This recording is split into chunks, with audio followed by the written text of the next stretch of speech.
All right, good afternoon, folks. We are live with, instead of Jeff, Johnny, and Lee, it is just Johnny and Lee. Johnny, how are you, sir? Good, sir. How are you? Glad to hear it. Welcome back. Thank you Welcome very back. much. Long trip. So you're going to talk about Iran, and I'm going to update the map while you're doing it. So where do you want to start? Well, I noticed that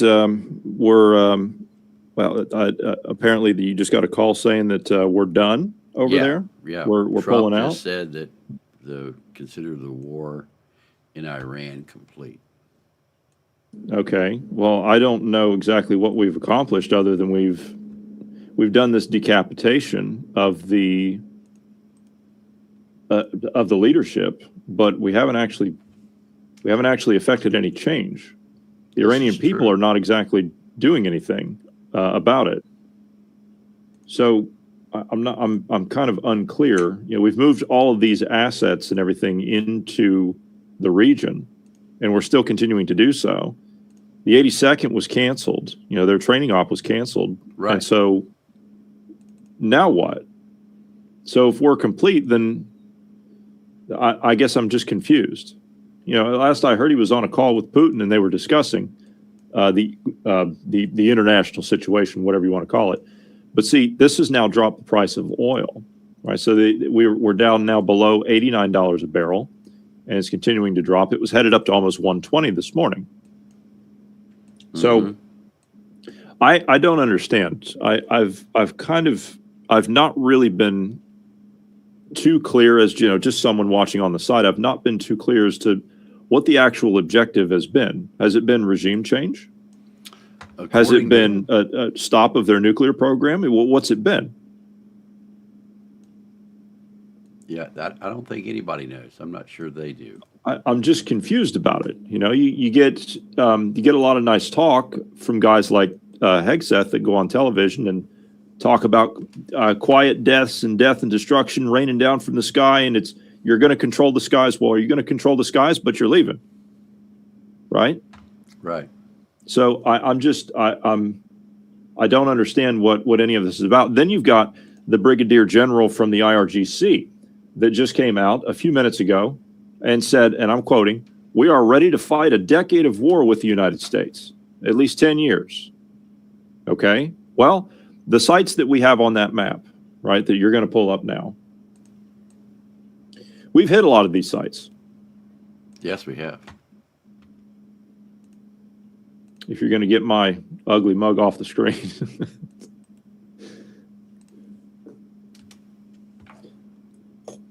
And as far as I know, the Strait of Hormuz is still closed. Trump is telling them to stop being pussies and to run it.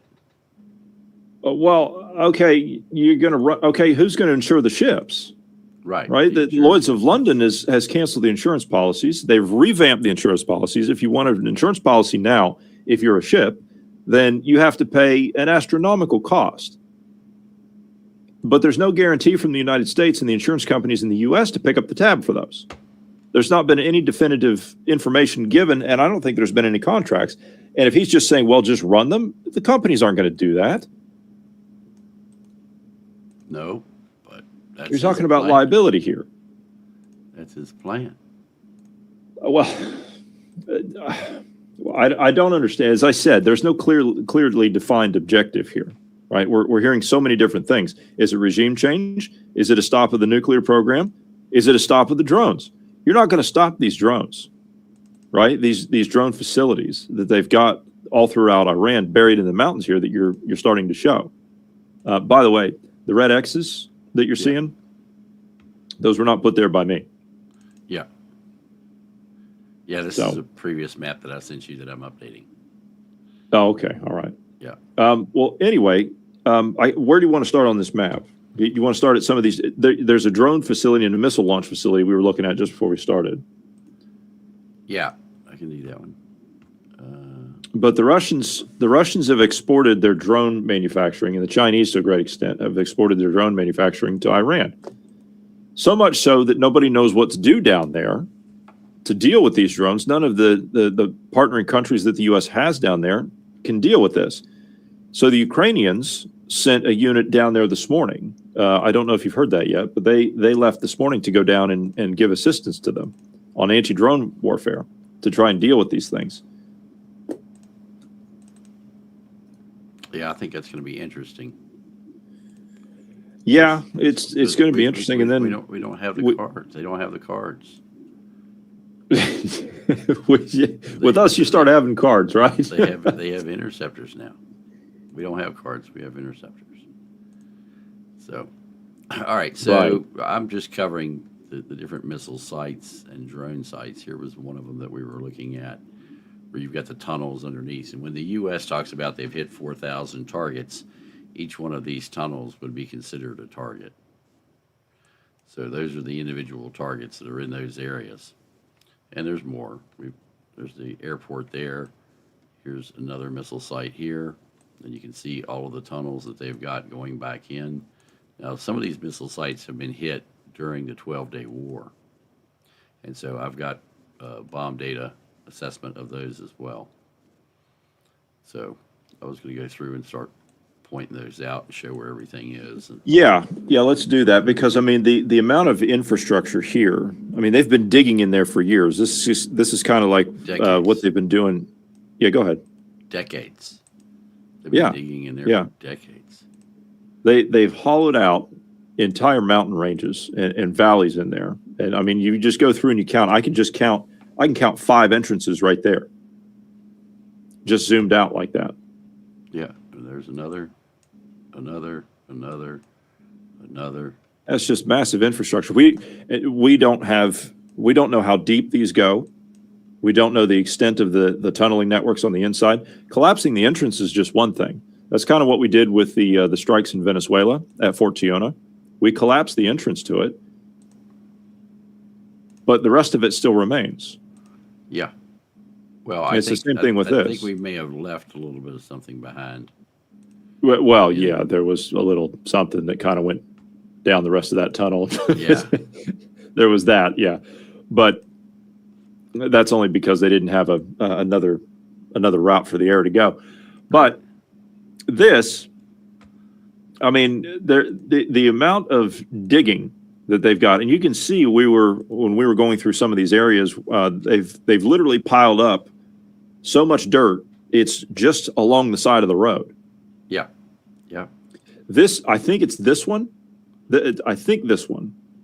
This one, you see where the road is paved, but how they've done this is you see the color difference. You see the discoloration. So what they've done is they've hollowed out that entire area, and they've got all the dirt that they've pulled out there, and they've literally put it just outside there, and they've paved over top of it. Yep. Is all they've done. Yep.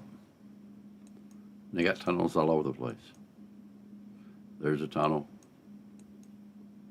There's a tunnel.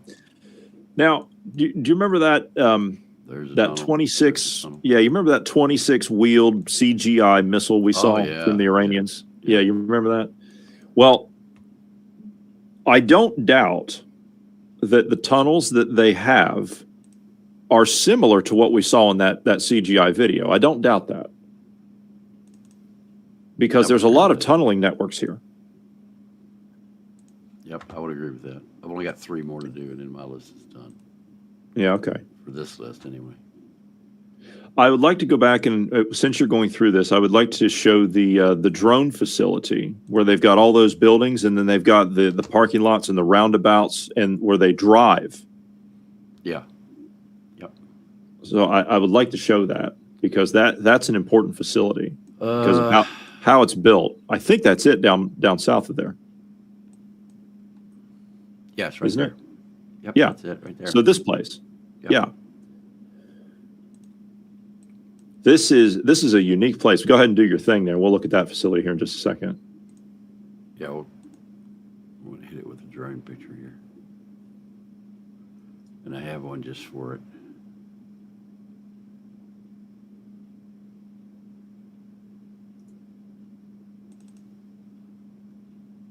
There you go. Right. So this is, if we can spin it around a little bit there so we can kind of get yeah. So these buildings, and this is when you were explaining all this, is absolutely fascinating. You see the lanes that they've got. It's like a racetrack, right? You can see what they've done here. You can see where each vehicle's been driving. So what they do, they've got all these buildings that are filled full of trucks. And each one of these trucks will have a launcher on the back of it. And they'll have maybe sometimes maybe two drones, depending on the truck. Is that right? Just one. Just one. Okay. Yeah. So it's like a Shahid. Yeah. Yeah. So they'll go through. They'll go around this track. They'll go up to the north here. They'll get around this. They'll hit the roundabout, and then they'll come down this long straight, and then they'll just hammer it from right there. And they'll launch the drone off the back of that truck, right around in there, and then they'll go back around, go back into one of these buildings, pick up another one, and go back around and make the loop again. Great idea, except for when we hit these with cluster munitions. There is that, yeah. So, but that's, I mean, it's just one example of this. It's fascinating they build these places like this. Oh, I like that one. Yeah, that's the drone that Obama gave them that they duplicated. Yes, that's our UCAV he gave them. Yep. That they can't get to work, by the way. I don't doubt that. The Russians tried to copy it, and they can't get it to work either. They can't get the landing gear up. You know, it seems to be a problem they have. They can't get it up? They can't get they can't get it up. Somebody said it's hard to hear my voice, so I need to give you guys more audio here. This is the what YouTube is doing, or excuse me, not YouTube, what Windows is doing. It is going in and trying to take over my microphone. And it continues to turn my microphone down. I'll have to get Racer to come in here and do it. Let's see here. He can come fix it.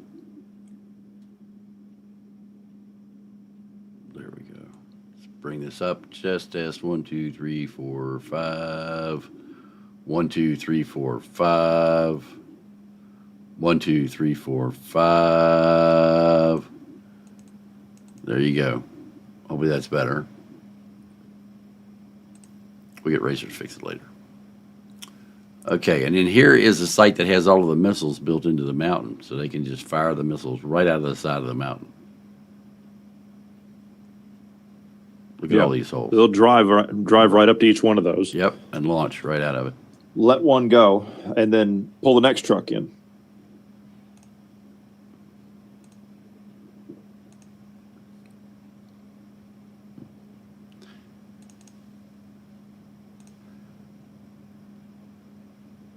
And I'm hoping that we actually hit these facilities. I'm hopeful that we will. If we're going to do all this, then we might as well not waste the opportunity. Right. Exactly. But I'm still confused. I mean, I guess that's the idea. You're not going to tell people what you're actually going to do, so I understand that part of it.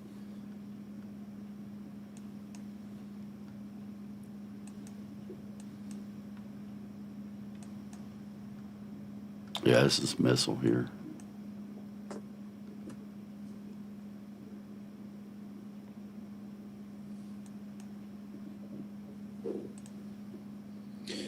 We've moved more B-52s into the UK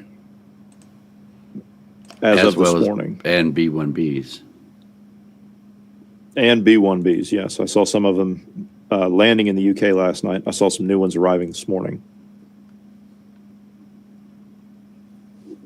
So, and it's my understanding we've still got B-2s on standby, and we've got some over there in the area now.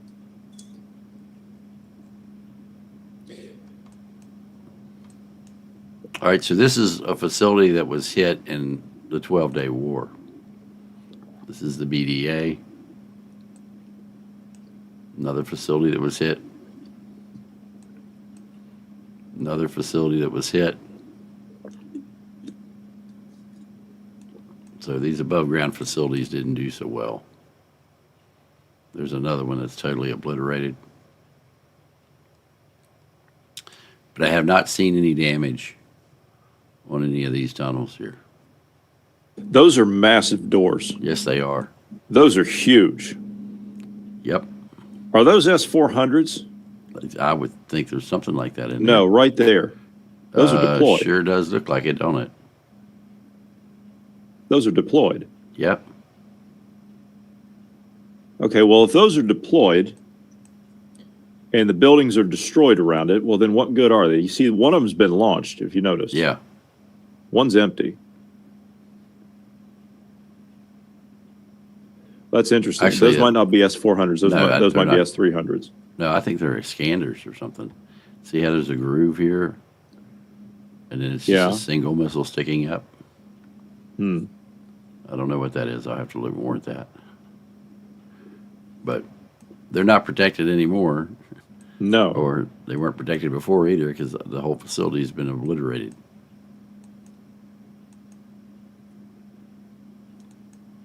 But yeah, You know what? Those could be. Those could be the Chinese equivalent you're absolutely right.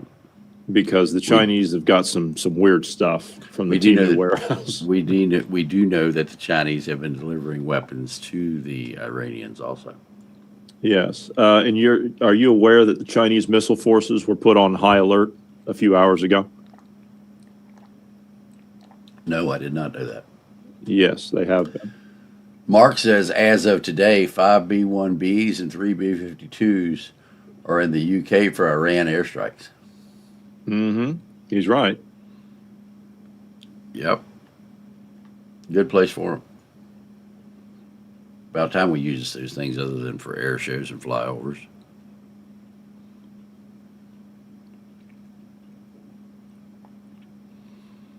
All right, where do you want to go now? Right. So we were there. What facilities do we have on the what's the ones closest to the Gulf side? Those are up north. What do we have closest down to the Gulf? Yeah. These facilities here.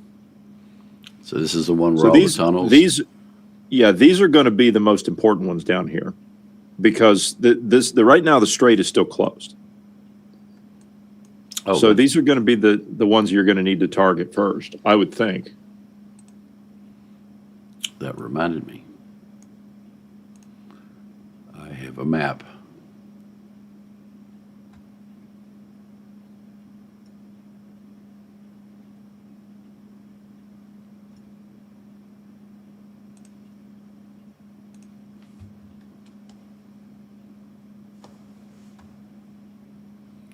Get signed in here.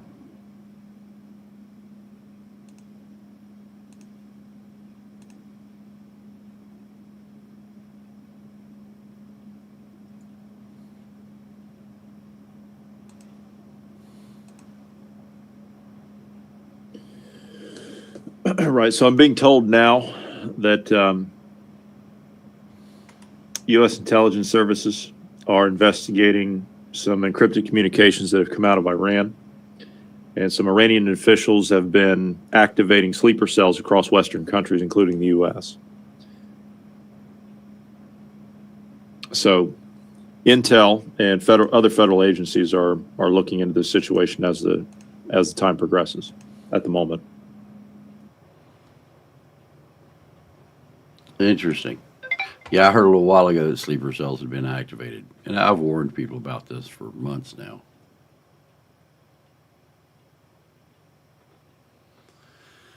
And it's only going to get worse. Yes, and here's something else. You heard about how Pearl was put on FP Bravo last week, right? Mm-hmm. Well, they have just announced that they will be closing their main gate tonight, starting at 1900 local time. Wow.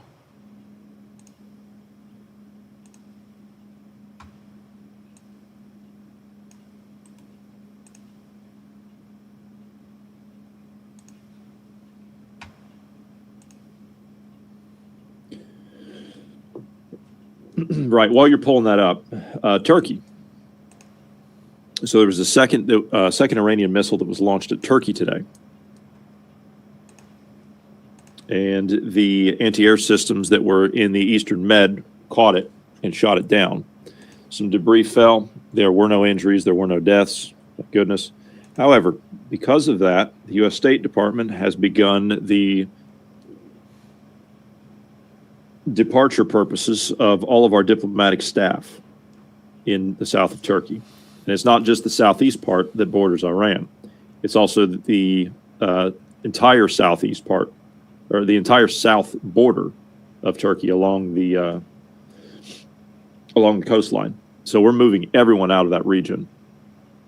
Also, we're pulling our diplomats from Saudi Arabia as well, which that one kind of surprised me. But that tells me that it's possible. This is entirely possible. And I was on the phone with someone earlier today about this. Lee, did you hear about a desalination plant getting hit? Somebody had said something about it, but I had not been able to confirm it yet. Yeah. So a desalination plant was reportedly hit. It was either the Saudis or the Emirates that said that they were. It was initially reported that one of them had hit it, but they then later denied it. Their foreign minister or someone later denied it. I can't remember which country it was. But this is extremely important. And when I say this is extremely important for a number of reasons. The Iranians have been having water problems. Do you remember we were discussing that a while back? Oh, absolutely. Before all of this started? Yeah. So they've been having some water issues. Well, if a desalination plant was hit inside of Iran, well, this is also now, if that's indeed the case, even if the Iranians did it to themselves, if they did it to themselves and blamed whoever, another nation in the region, then what does that mean? Well, then that means that the desalination plants in those other countries are a legitimate target, right? Mm-hmm. So there would be a clause then to hit them. So if you have desalination plants in the United Arab Emirates, which you do, if those become inoperable, same thing in Saudi Arabia, if those become inoperable, you're talking about a humanitarian crisis here. I mean, you can't go here where we are in the West, we can't go more than 3 days without water. But nobody can go more than 3 days without water anywhere. I know, but in the desert, the point I'm trying to make is in the desert it's even worse. In the burning desert, it's even worse. You need water every hour out there. Right. So just take the United Arab Emirates, for example, right? So we're talking about a country that has 1 million citizens. I think it's like 980,000 of their own citizens. But you've got a working population of around 10 million in that country. Abu Dhabi, Dubai, and other cities, I'm just naming the two that most people know, but can you imagine what would happen if there's no water, there's no potable water in these cities? Yeah, there's going to be a lot of tanker trucks headed that way. They don't have the infrastructure to be able to evacuate that many people. They just don't have it. Not in the amount of time where people would start falling over from no access to water. Do you see my point here? Yeah. Is if desalination plants, that's the only thing that's allowed these cities to grow, by bringing water to the desert like this. If these systems become targets, then you're going to see a humanitarian crisis the likes of which we've not seen in our lifetime. Yeah, it's that's a serious thing. Mark is asking me in the chat if I saw the Washington Post article last night saying that the 82nd Airborne was on standby to be sent to the Middle East, and it's being denied by government sources, of course. Yeah, I already known the 82nd was on Airborne was on standby. I've known the 82nd Airborne was on standby since Saturday or Friday. So, yeah, the 82nd's going. Of course, the government's going to deny it, and it's not only the 82nd. You've got the 82nd is spun up. The 10th Mountain is on notice, and so is the 101st. So, yeah, it's the real deal here going on, no doubt about it. Let's see, what else did you have there? Johnny, I didn't mean to interrupt you. No, that's okay. I mean, can you imagine, the desalination plants? Can you imagine what's going to happen in the neighboring countries if they don't have access to water? Can you imagine what's going to happen in Saudi Arabia? I mean, we're talking about a population in Saudi. You've got a population of 40 million. Yeah, I'm trying to figure out what's going on here. Okay, so I've heard about this. So you've got ship. Oh my goodness, really? I've never seen anything like that before. Me neither. Look at that. I've been hearing today. What you're seeing here could be a part of this. I've been hearing today that there's been a lot of transponder spoofing. Mm-hmm. Does that kind of make sense from what you're seeing there? No, it looks like the Iranians are rounding up all the ships and sending them to Iran. How would they be able to do that? With a shitload of gunboats. I mean, look at the line of ships that's only going towards Iran.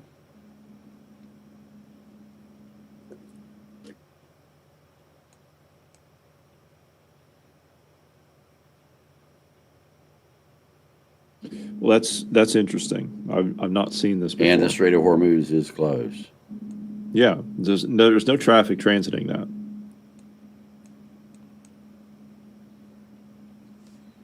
Now, the Chinese, if I understand it correctly, the Chinese are very upset. And they're upset at the Iranians for doing this. Mm-hmm. Now, I've heard, I don't know if you've heard the same thing or not, I've heard that the Iranians are allowing Chinese vessels to pass without being fired upon. Yep. They've also done that in the Red Sea.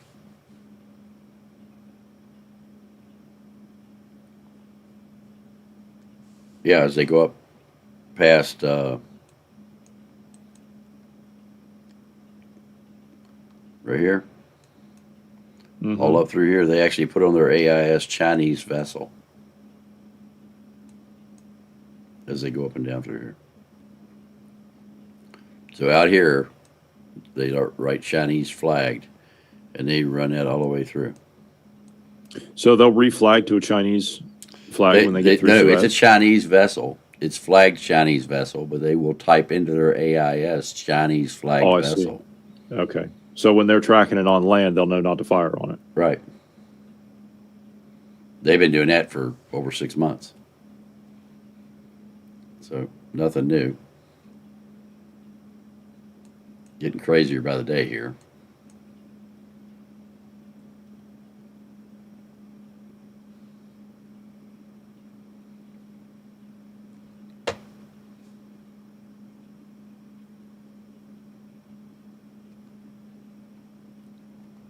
All right, what else we got? We want to go over to Poland. Oh, yes, we do.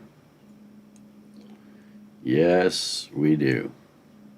I mean, if there's anything else on Iran, anything else in the region, I mean, No. Is there anything else you want to cover there? Is there any air activity that you can see that we want to cover before we move out of there? Let's take a look. Let me get a look here. Because what I've been seeing, we've got C-17s nonstop. It seems like there's a flow coming out of the eastern United States through Europe and then down. Unless that's changed in the last day or so. Nope, they're still up there. Who, where?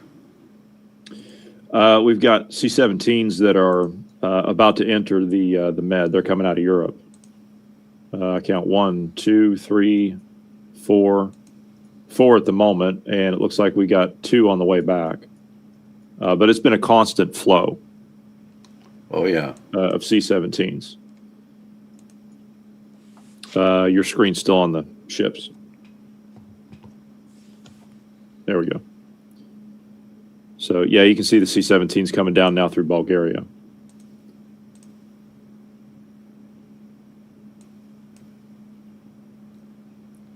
Yeah, there'll be a line of them right there. Going both ways.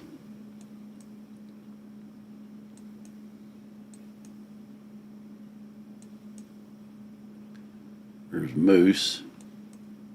Yeah, you got some coming back. You got some in the UK, and then you've got some leaving the US now, leaving Maine, Bangor. Yep. Lots going on. So we got constant activity jumping back and forth. I mean, this route from stopping in Bang, if they're stopping in Bangor, then that means they're refueling there. Right. And they're making the jump from there, and they're flying over Europe. They're not stopping over in the UK or Germany. They're flying straight. CBS News is reporting that Iran has shot down 11 MQ-9 Reaper drones so far. That's correct. And we lost Really? We lost 2 more today. Yeah, we lost 2 more today. Well, then there's no way in hell that we have air superiority if they're shooting down Reaper drones. Yeah. But apparently we're done over there. I don't understand.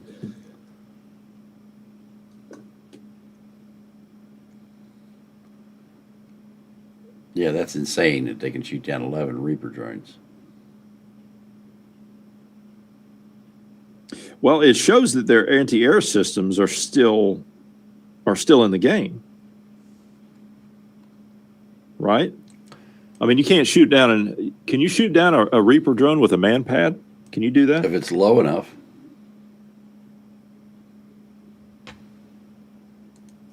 Yeah, if it's low enough, you can. They create a great signature. Yeah. Well,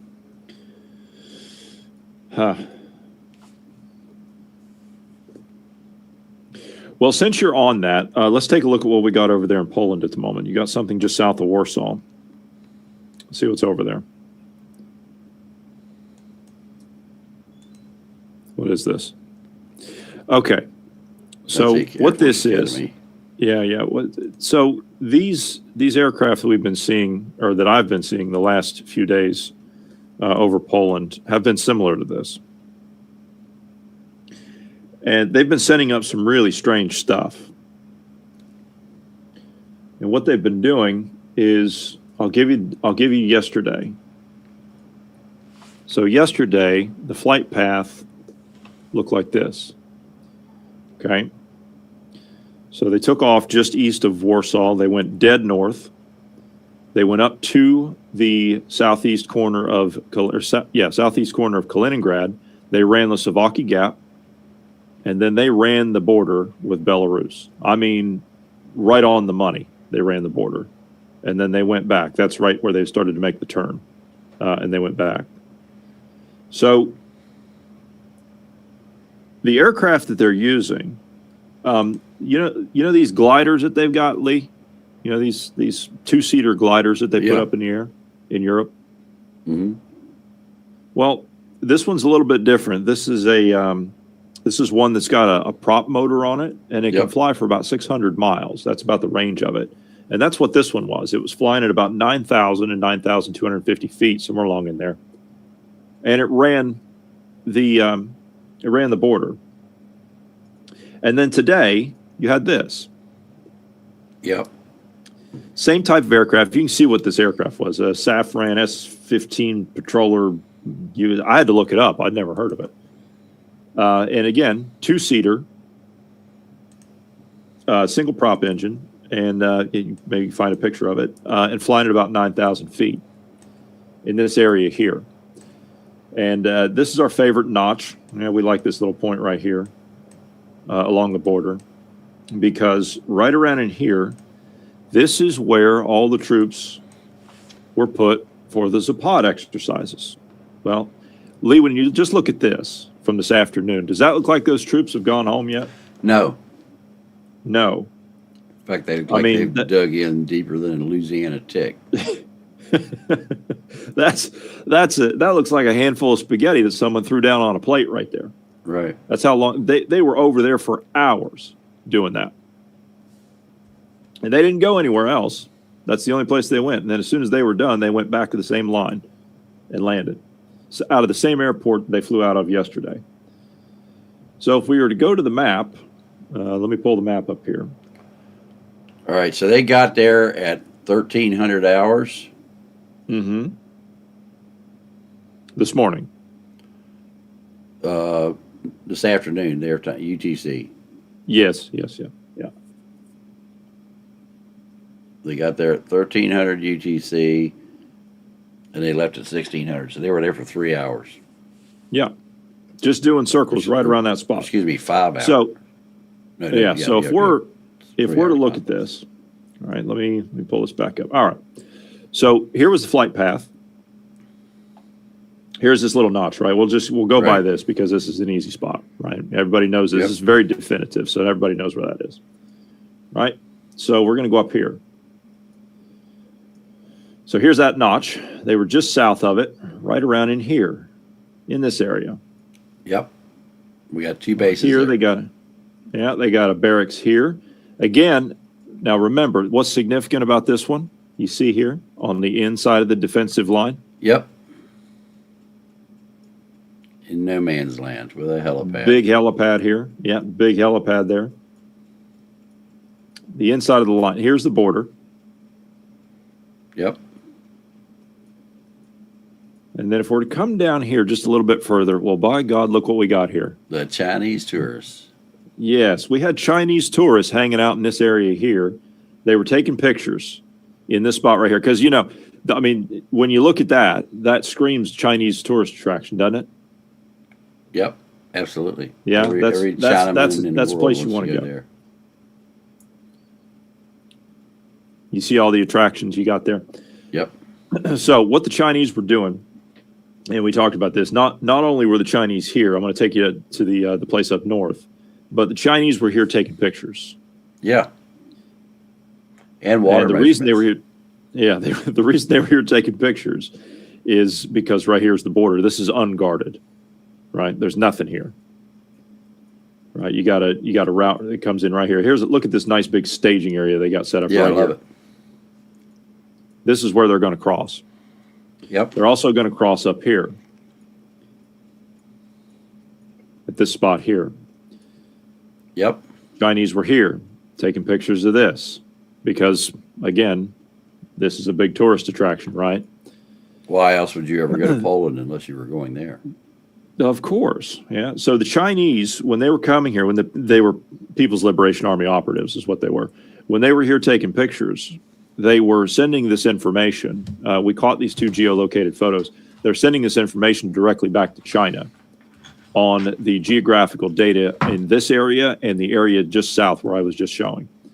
And this, if we were to come over here, take a look at what's here. 12 million gallons of a fuel depot. We've covered this time and again. Yep. And then they've got all this new track. They've added 2 new lines up here. And they've got 2 cranes for offloading here. They can load on, they can load off, whatever. And you've got a double track, wide gauge. Here's the border. There's the Chinese photos. Double track, wide gauge, all the way to Warsaw. You're going to tell me this is just coincidence? The Chinese Of were there taking course, photos. You're it's going to tell me all that's coincidence? I don't think coincidence. so. They would never do anything like that. Just ask Ukraine or Georgia or any of Yes. the other countries Yes, that of they've course. invaded. So we figured that when we were watching, when Zapad was happening in September, it was September, wasn't it, Zapad? Yep. Yeah. So when Zapad was taking place, we were looking here and we thought, okay, well, where are the troops, right? We're looking all up and down the border and we're thinking, where are they putting the troops? Well, judging by where the ISR was at the time of Zapad, all the way up to the end of the year, and we've had continual flights over and over, they're in the same spot. Now, why are they in here? If they're flying right here, well, look at all this. They've got all this cover in here. Lots of it. Lots of it. And this border's unguarded. Do you see any protections there? Do you see any kind of No. outpost there? I mean, there's nothing there. So why not? Oh, they're ready to do it. Yeah, that's the ideal place. Now, I heard you say a couple of days ago, and I'd like for you to elaborate on it. I heard you say a couple of days ago that the Russians are building an additional 78 Yes. border the places. Russians Can you pull a map and show me where that is? I don't have the map yet. I have, Okay. but let me rephrase that. I have the map. I have not loaded it onto our map yet. So I will have to go Okay. back through my files and find it. But there's 78 locations that the Russians are building up on their western flank. 78. Yep. And this is just the Baltics, or does this include Belarus too? This is no, just in Russia. Just on the Russian side. So it's Yeah. okay. So it's not Nothing in Belarus. It's Belarus. just on the Russian side of the Yeah. Baltics. Yeah, of the Okay. Baltics. So it's going to be up here. Yeah. All the way up. It's going to be all the way up here. From Finland, Norway, all the way down to Belarus. Oh yeah, that's going to be okay. So yeah, that's going to include everything up through there. Well, that's going to go along real well with what we got in here. By the way, this airfield here, The one that has the where they got all 43 these fuel trucks. yeah, no, these amphibious vehicles Right, but also has 43 fuel trucks. Now. it's got the fuel trucks down here. Yep. They've got them parked in this lot now. Is it that lot? Yep. Yeah, that I think was it's the this one lot they now. moved them. Yep. But they've been making a lot of upgrades up here. Oh yeah. I've gone through some of them, or I've mapped out some of them. I've pinned out some of them, but they put in a massive training grounds here. This is all new. Yep. So all that's new. They've got another set of training grounds they've put in here. You see the trenches they've dug Yep. out here. Yep. They've got training grounds all the way up through here. So all this has been going and ongoing Expansion. an ongoing expansion through all this, Yep. and it continues on and it goes on. I've got more places that I've been looking through, but they've been doing a lot of building up here of new training areas. Oh yeah. So, and this is one of the places. I mean, with the amphibious vehicles here,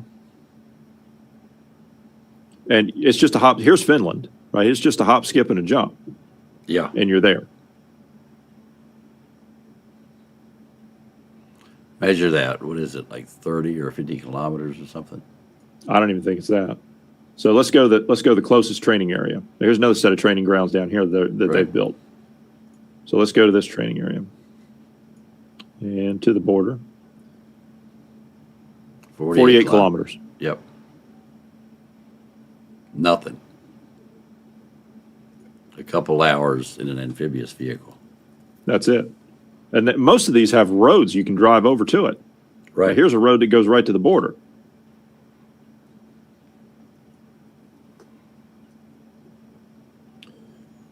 Well, they're still calling So- up more troops. They're still training more troops, and they're still building.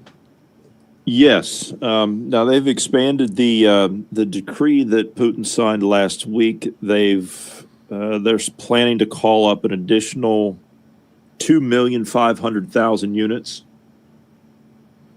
and another 1.7 million.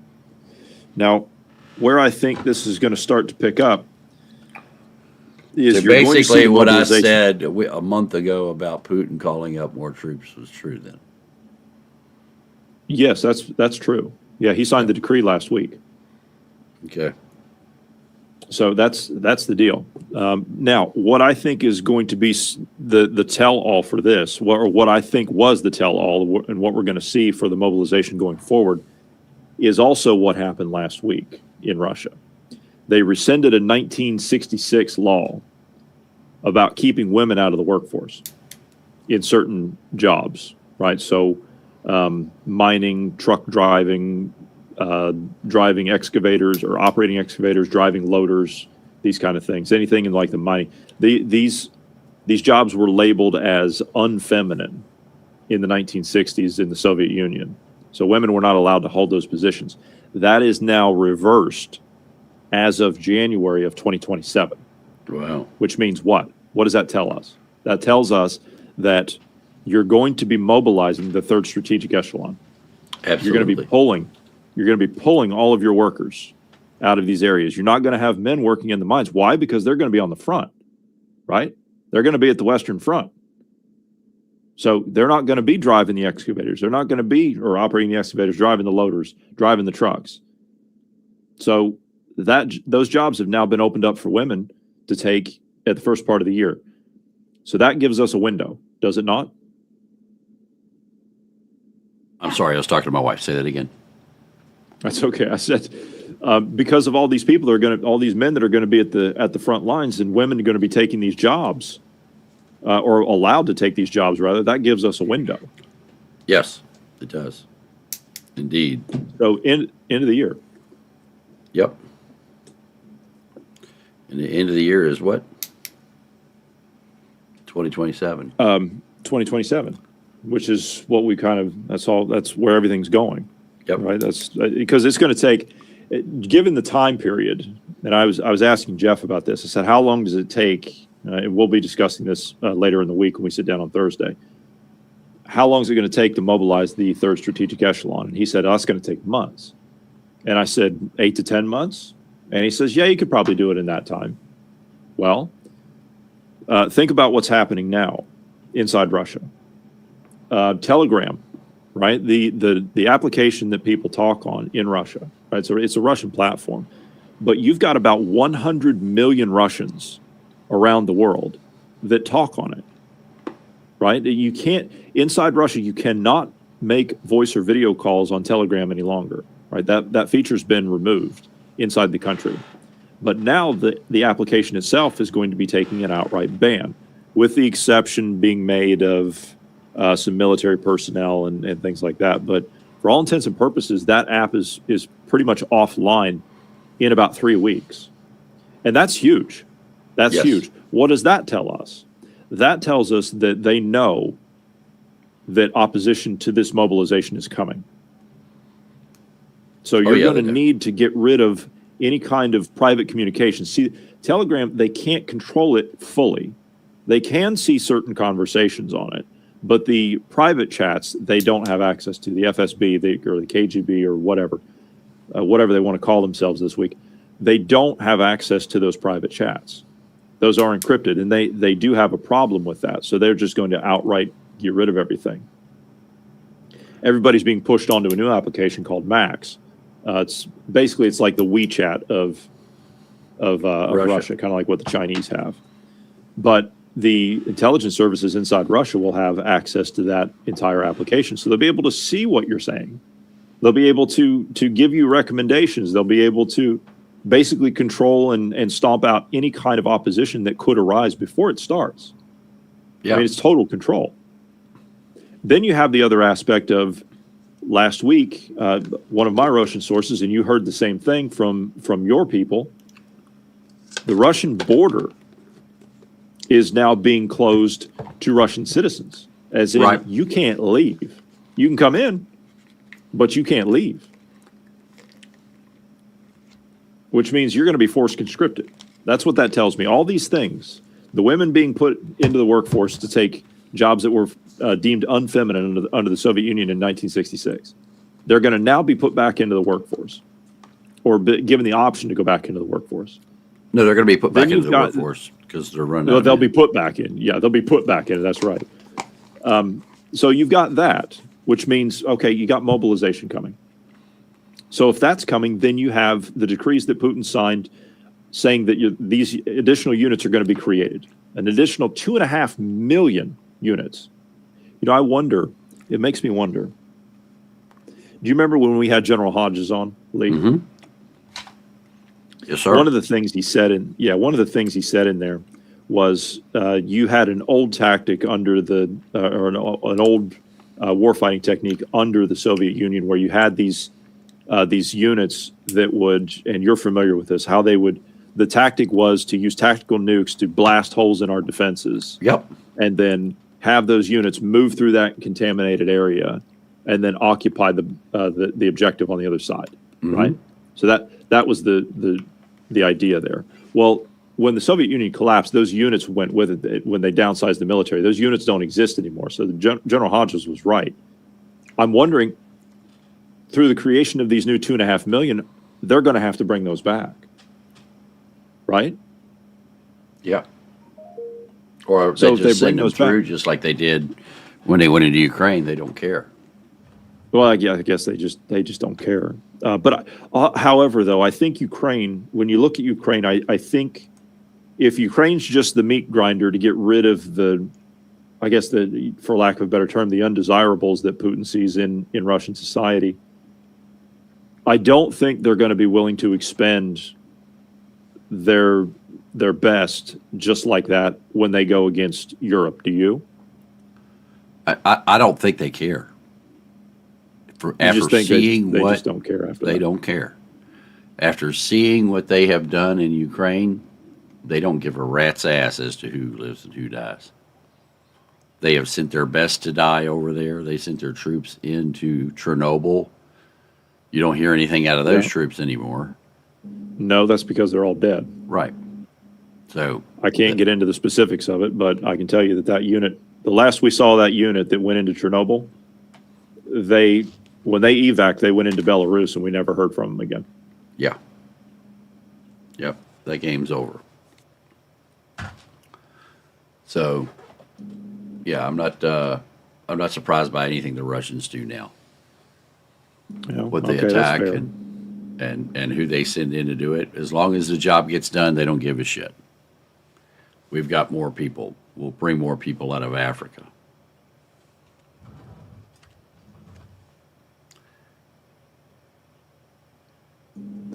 Well, I think getting back to the point, I think with the changing of the law from 1966, Yep. with the closure of the border, Yeah, with the writing's on shutting wall. down of electronic means of communications for over 100 million people and into a controlled system, I think with all of this, you're going to see, and I know other people that are, other Russians and Russian business people that are saying that the mobilization right now is already happening. They're Yep. saying it now. Yep. They said it's just very quiet, but it is happening. And the reason they can tell is because they had small businesses and they operated different kinds of businesses that required logistics. Okay, so truck drivers and things like that. Well, they signed up a few years ago. When I say a few years ago, I mean before the Ukraine conflict. They signed up as a reservist, and with the Russian military. And the reason they're signing up as reservists is because the Ministry of Defense came to them and said, "Well, you see, you don't really have to do anything. You really only have to do, I don't know, a week of training per year, and then we'll give you $200 or whatever it was, $200 a month or whatever it was." And so a lot of them just said, "Well, okay, that's good. I'm getting X amount of money or X amount of dollars or rubles or whatever for not really doing anything. I just have to show up every now and again, once a year."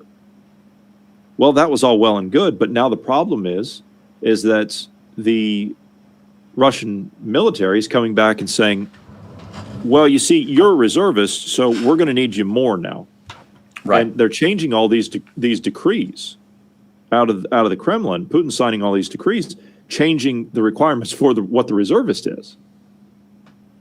And so now people are not able to do their regular jobs because they're being placed on. I guess you can kind of call it an active duty, but they've been reassigned and ordered rather to show up at critical infrastructure sites, such as oil refineries, where the Ukrainians have been hitting. So this is now pulling them out of the workforce already. So you see, this is a mobilization of the reservists already happening, is what I'm saying. Yeah. And they're going to keep doing it. Yes, and this, of course, this is just, that's my point, is they're just going to expand this, and all the groundwork's being laid. and we can see that. If we're watching the put out the decrees being put out by the Kremlin, then we can see that coming. Now, the Polish, if we look at what we were just discussing here with the Poles are under no illusion about any of this. Would you say that they are? No, I think they know it better Because than I anybody. don't. Yeah, they're not under any illusions about what's going on, and neither are the Baltics. These countries are facing a land invasion. So I don't blame them for doing what they're doing. And this is what gripes me about people like Lindsey Graham and others within the administration or within the U.S. government that come out and they say, well, Europe, you're not helping us with Iran. Well, hang on a minute. I'm sorry. You're telling the Europeans, you're getting on to the Europeans, you're complaining to the Europeans that they're not doing anything with Iran, with us, such as Trump with the UK or whatever, or Trump with the French or whatever.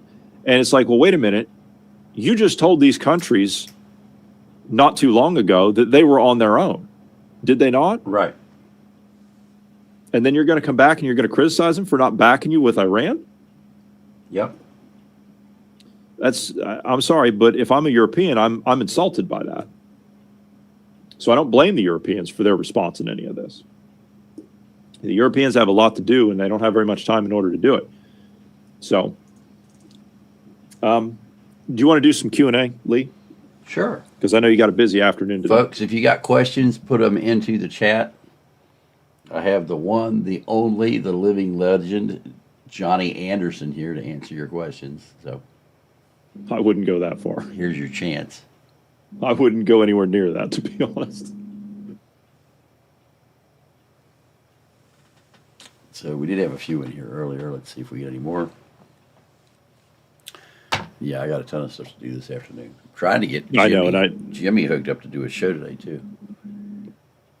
Jimmy called me a couple of days ago. We had about an hour-long conversation. That's good. Yeah, he'll be on Wednesday with me and Jeff and Trevor. That'll be great. I'm not seeing any questions. Here we go. Let's say Russia mobilizes. Would they fight a dirty, long war like they do in Ukraine? Or would they deal decisive strikes like the U.S. and Iran to Poland, Finland, and such? The problem with Russia is they're not capable of delivering precise, devastating strikes like the U.S. No, what they'll do is they'll just, it's typical Russian. They'll go back to their strategy they've always used. They will bombard the entire place with artillery until there's nothing left. And then they'll go in with ground troops and mop it up after. And when they hit resistance again, they'll fire artillery again. Yes. With their troops on the ground still, they don't care. Is China still receiving oil from Venezuela or Iran? I think that they're still getting it from Venezuela through the U.S. Yes, they're actually paying the U.S. for Venezuelan oil at the moment. But Iran, yes, they're still being resupplied. This is what we were talking about earlier when Lee was showing those ships and explaining how the Chinese work. The Chinese tankers and Chinese cargo ships have been allowed safe passage through.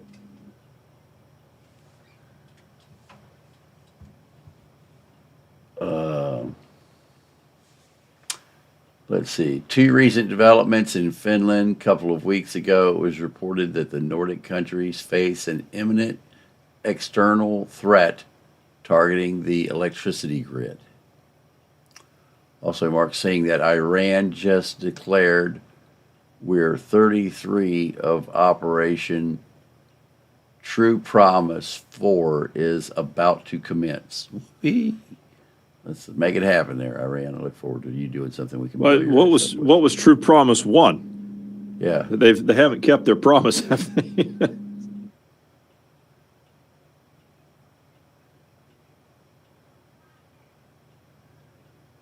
It says today at one of Finland's nuclear power plants, something was prevented that could have led to a major disruption. What was that?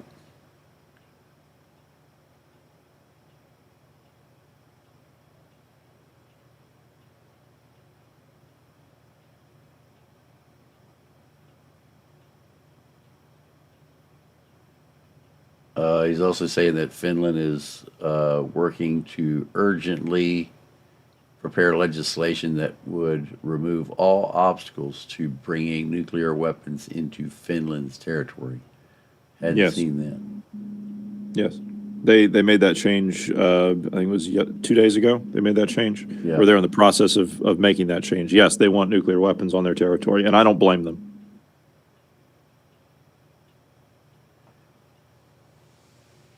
It's the same thing with the Japanese. You know, the Japanese are now saying openly that they want to make revisions to their system. You know, it's a sensitive subject in Japan, nuclear weapons, because of obvious reasons, right?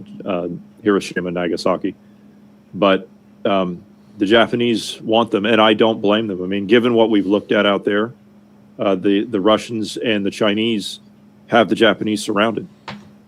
You know, we've caught S-500s. We're not seeing S-500 systems. The Russian S-500 systems, those systems, Lee, you've seen this. The S-500 systems in Russia, those are expensive. Yeah. They are massively expensive to produce. We're talking $1.5 billion to Yep. produce an S-500 system. That's an expensive missile system. It's very sophisticated and it's very reliable. The reason we haven't seen them in Ukraine, and the reason we're not seeing them on the eastern flank of NATO, is because they are 50 kilometers north of Hokkaido. Yeah. I found them out there. That's where they are. Wow. So they have the ability take a to look hit at that on Japan. Thursday. Say again? We'll have to go take a look at that on Thursday. I can pull it up right now if you want to see it. Oh, okay, yeah.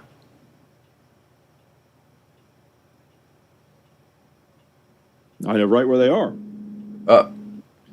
Where is it? Arnold Schmidt, to get the Canadians to surrender, all we have to do is send the U.S. Forest Service up and threaten to cut down their maple trees.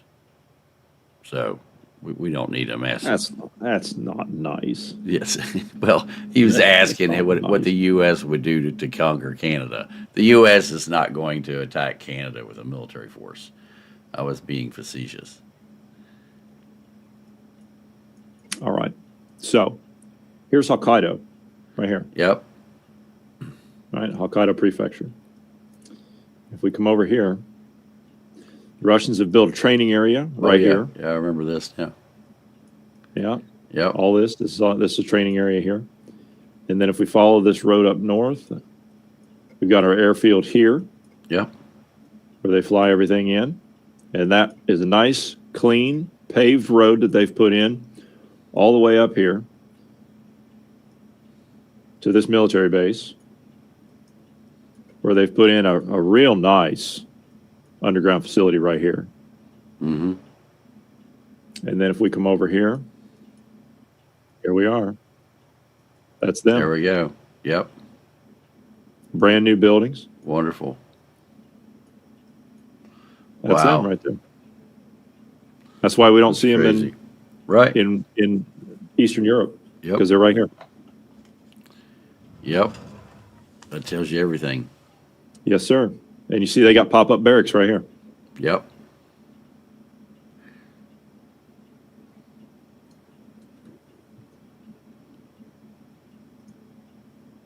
Oh, by the way, just a public service announcement. Dutch intelligence has said today that WhatsApp and Signal are targets for Russian intelligence to hack people's devices and other devices like your laptops and your desktops. So be mindful when you use these applications. I don't use them for the specific reason because they're not secure. I don't care what anybody says. They're not. I don't buy into that nonsense. The encryption features for WhatsApp, I'm sorry, I just don't trust them. They're owned by Facebook or Meta or whatever. I don't trust that. Their microphones can be accessed via the application from those companies at any point in time. Same thing with Signal. Signal is a spin-off from that. So the people that were part of WhatsApp, I guess there was kind of a problem there. There was a split, so they left and they created Signal. Government people, military personnel, journalists, they use these things thinking that they're secure. I'm sorry, you give up your telephone number, your actual registered telephone number to use these services. Anything, if there's a messaging application out there that says that you have to give up an email address or a telephone number to be able to use their services. This is why they're free, by the way. This is why they offer their services at no cost to you, because they're taking your data, your personal information as payment. That's what you're paying when you access these services. No. Absolutely. If you want a free service, or well, not a free service, if you want a service that you will pay for out of your own money, but it is encrypted and it is anonymous, there are two options. One is a Swiss service called Threema. It's in the application store. You can go and get it. It's, I think, $5, $6, or whatever it is. It's a one-time fee, and it's a lifetime key. Second suggestion I would make to you, Lee's network. Get on his network. If you're not signed up to his network, get on his network, because it's the best private network you're ever going to find for encrypted communications. Absolutely. Thank you, sir.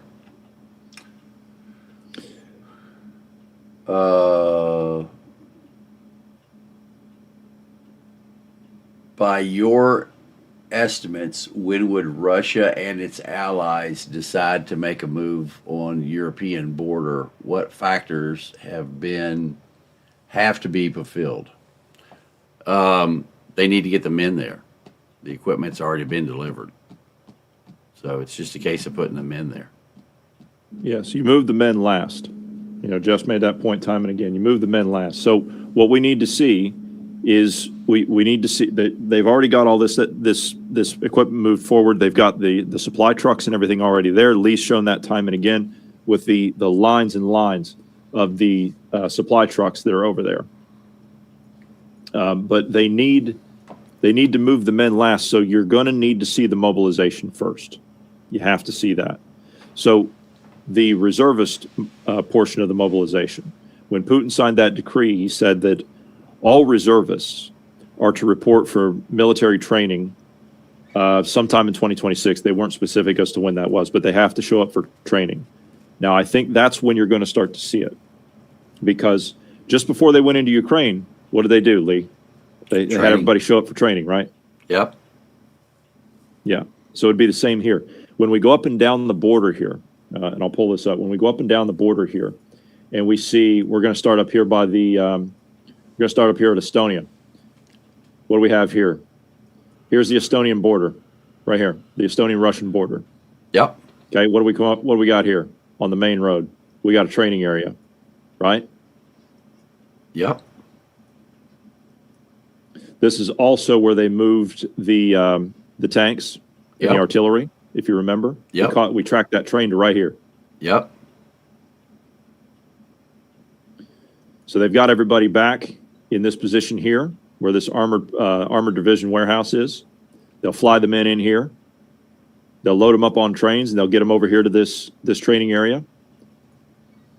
And then they'll be ready to go here. You come further south, you got more training areas. Look at this, the training area right here on the border, right? When this training area is filled up, you see all the barracks they got here.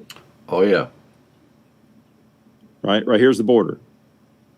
And you can see what they're doing here, right? They're not under any illusion. Look at all this. They're cutting all this down, the Estonians. Yep. They're cutting all this down because they're building walls. So they're not under any illusions of what's going on here.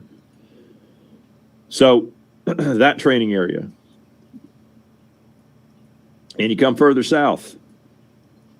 Come down to the Savaki Gap. You got more training areas here. Excuse me.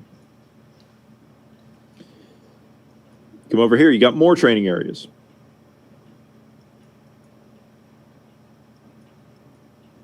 And then if we come down the border to Belarus, we got training areas all up and down this border. Look at this. This is a Savaki Gap. Look at the size of this training area.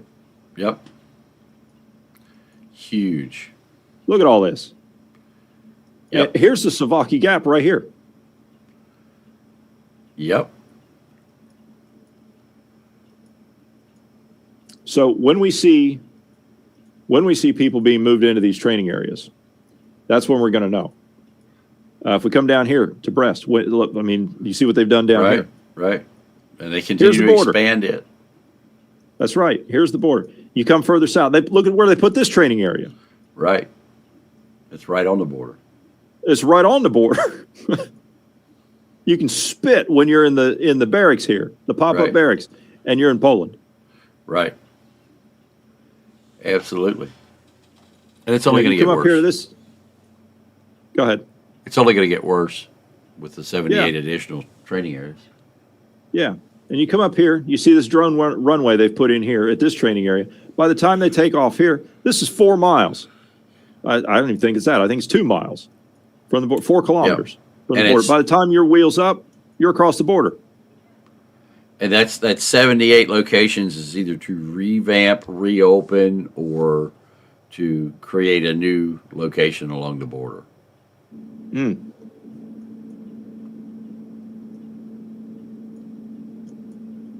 Anyway.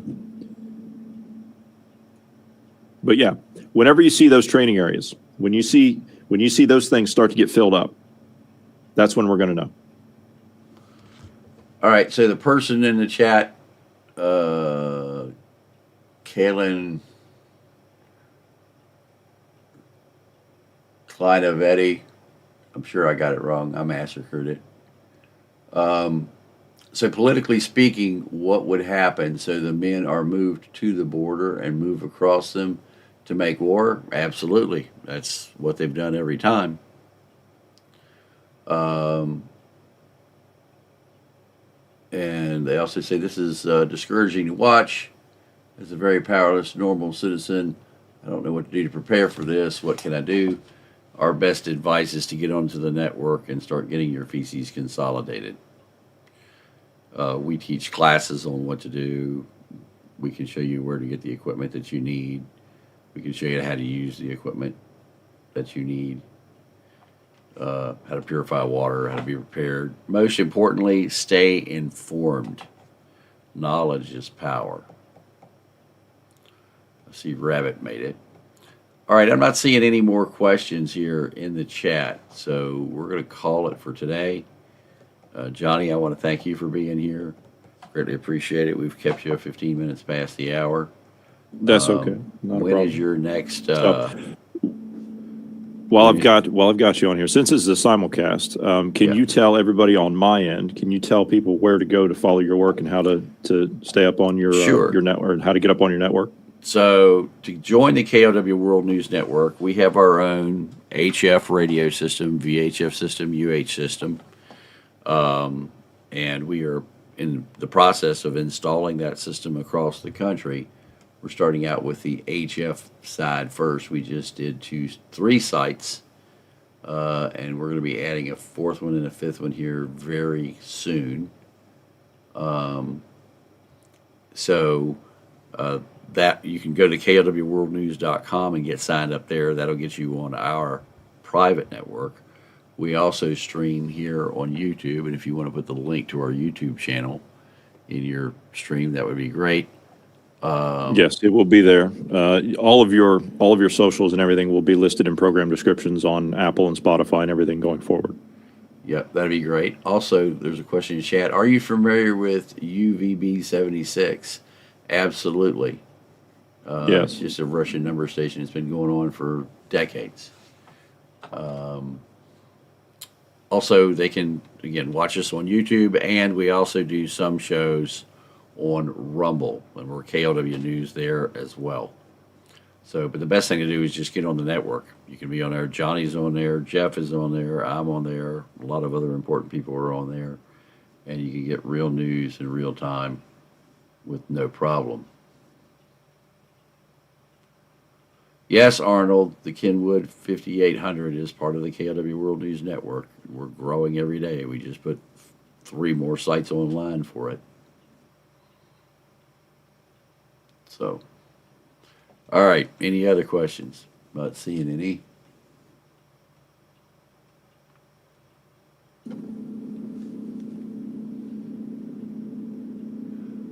One of our members is planning on going to Poland next week. Is it safe? It's as safe as it can be when you don't know when your adversary is going to strike, but they'll probably be good within a week here. It's not going to get any safer going forward, so make your trip now. Yeah, Is what I would say. absolutely. I would agree with that too. go see your people, go see your friends, your family, whatever you got, and have a good time with them.